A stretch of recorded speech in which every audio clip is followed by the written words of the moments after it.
सावली की भादरवा बैठक पर से ये खबर सामने आ रही है, जहां पर आज नामांकन दर्ज करवाने के लिए भारतीय जनता पार्टी के प्रत्याशी पहुंचे थे। दरअसल सावली की भादरवा बैठक पर से भारतीय जनता पार्टी के युवा उम्मीदवार आकाश सिंह परमार की ओर से आज अपना नामांकन दर्ज करवाया गया है, लेकिन उससे पहले वो अपने समर्थकों के साथ एक बड़ी रैली स्वरूप वहां पर फॉर्म भरने के लिए पहुंचे थे। तब आपको बता दें कि केवल 27 साल की आयु में वो चुनाव के मैदान में उतरे हैं।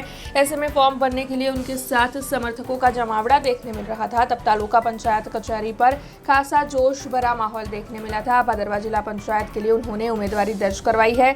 ऐसे में इसके साथ साथ आपको ये भी बता दें कि भारतीय जनता पार्टी ने युवा चेहरे पर इस बार विश्वास रखा है। तब इस बैठक पर से चुनाव जो है वो रसप्रद बनने वाला है। तब आकाश सिंह परमार की ओर से अपना नामांकन दर्ज करवाने के बाद इस मामले में प्रतिक्रिया भी दी गई है और साथ ही जीत की आस भी जताई गई है। नमस्कार, BRG न्यूज़ में आपનું સ્વાગત છે। ભાદરવા જિલ્લા પંચાયતના ઉમેદવાર આકાશસિંહ પરમાર છે તે આપણી સાથે જોડાયા છે। આકાશસિંહને આજે નામાંકન જે ભર્યું છે, 27 વર્ષની ઉંમરે ભાજપ પક્ષે ટિકિટ આપી છે ભાદરવા જિલ્લા પંચાયત ખાતે। આકાશસિંહ ભાદરવાના છે, ભાદરવામાં શું સમસ્યા છે, કઈ સમસ્યાના નિકાલ લાવવાના છે, આપણે એમની સાથે વાતચીત કરીશું। આકાશસિંહ, પહેલાં પહેલી ભાદરવામાં શું સમસ્યા છે?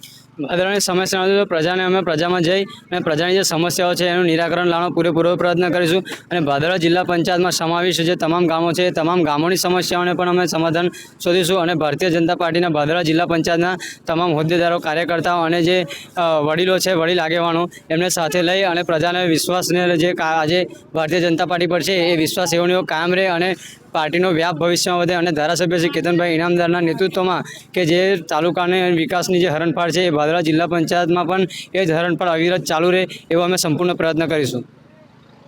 આકાશસિંહ દ્વારા કહેવામાં આવ્યું છે કે ભાદરવાનો વિકાસ છે તેનો જે સમસ્યાઓ છે તેનું નિરાકરણ લાવશે। કેમેરા પર્સન સાહિલ શેખ સાથે મીત કાછિયા, સાવલી। हमसे जुड़े रहने के लिए हमारे YouTube चैनल को सब्सक्राइब करें और नई वीडियो की नोटिफिकेशन के लिए बेल आइकॉन को दबाएं।